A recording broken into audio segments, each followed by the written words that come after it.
Welcome to my channel of Endless Roads. This is Hot Cup of Joe. Literally Hot Cup of Joe today because I'm making hot sauce. I was fortunate enough today to find habaneros. After going to 9 different stores, I'm having a little time talking right now. I accidentally touched my eye.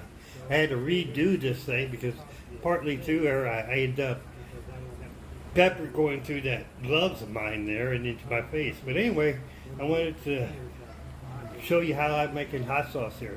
There's a problem here in the Philippines. You know, Philippines are not known for liking spicy food like we do in America.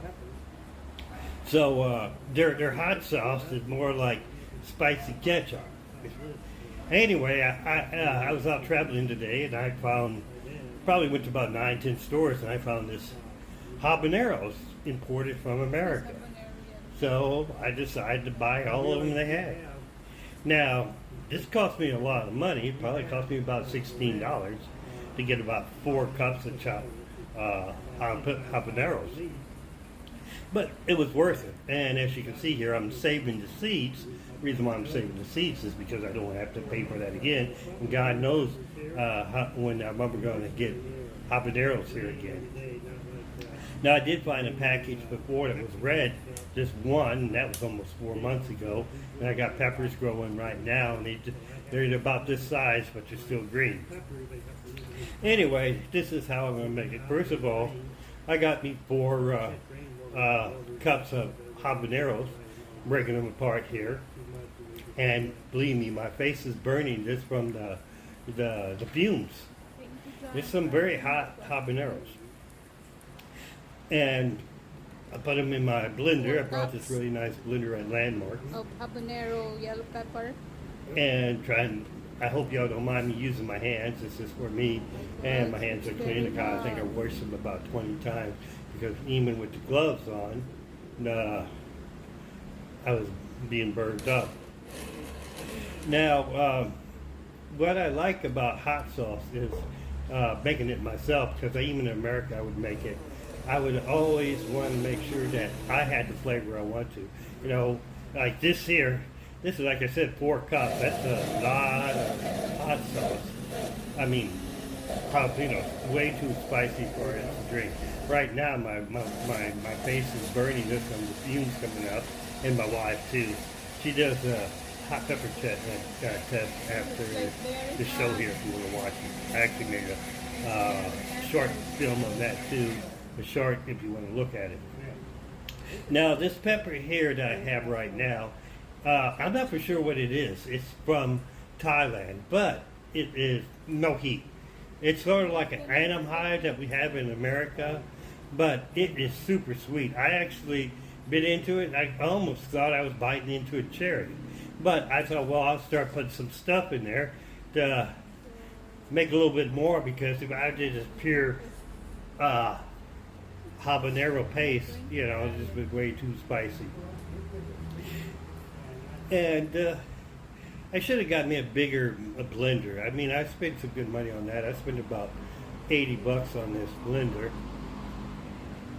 But it does good, but it's just a little bit kind of small, and I have to work it around a little bit.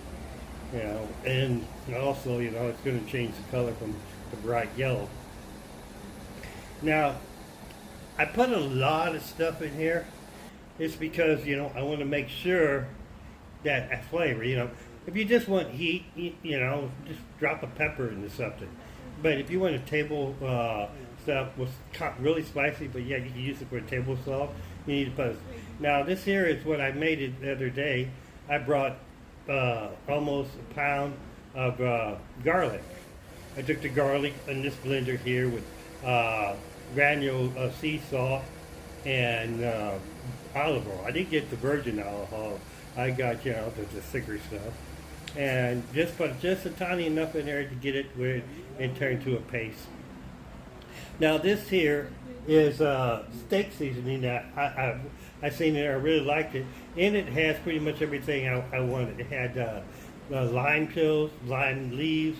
It has basil. It had dried, what was that called again? Dill. garlic. Oh shoot, what was all the stuff in it? But anyway, it was quite a bit. You can probably get any mixture. You can get an Italian mixture if you want to. You can get a French mixture or a Spanish mixture. Now, I took a taste of that. Actually, I had to quit here because my lips were on fire. And I just thought, well, I'll put some tomato paste in there just to make it go a little bit farther and cut down heat. Because right now, right now, I was getting ready to put some in there. I have to stop. And I got it in my eye, and I couldn't see.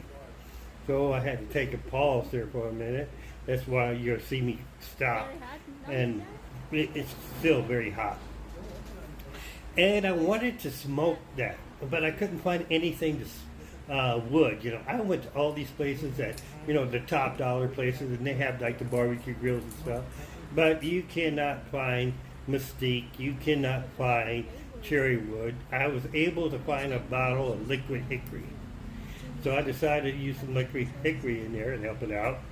And I had my wife filming this for me. She didn't quite catch it. That box there was dried smoked chipotles. I put some of those in there. Now, it's going to have a pretty good flavor. I'm pretty on it. I'll be honest with you.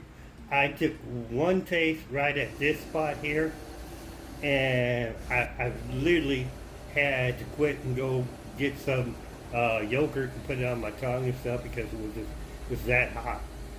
So, you know, I decided after blending this up again, I had to put some something else in there.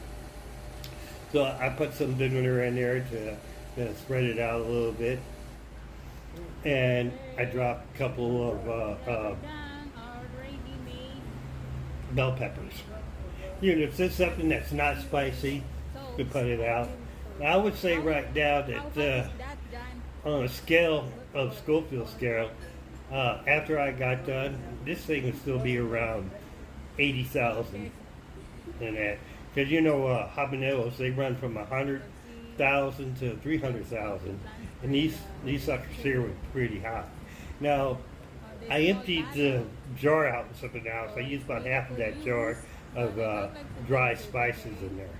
So this paste here is pretty, but this sauce here is pretty thick.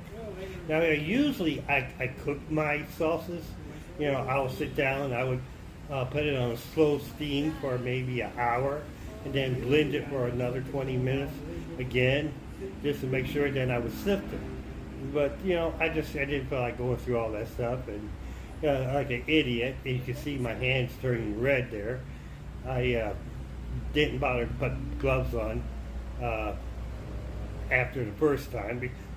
Probably wouldn't do any good anyway, because when I had the gloves on and I was breaking it apart, my entire hand was burning anyway. It's like somehow the heat went through it. Now here's my wife. She's going to do her pepper challenge. I just cut a little sliver off one. And she's seen a couple pepper challenge earlier today, so she thought she would try it.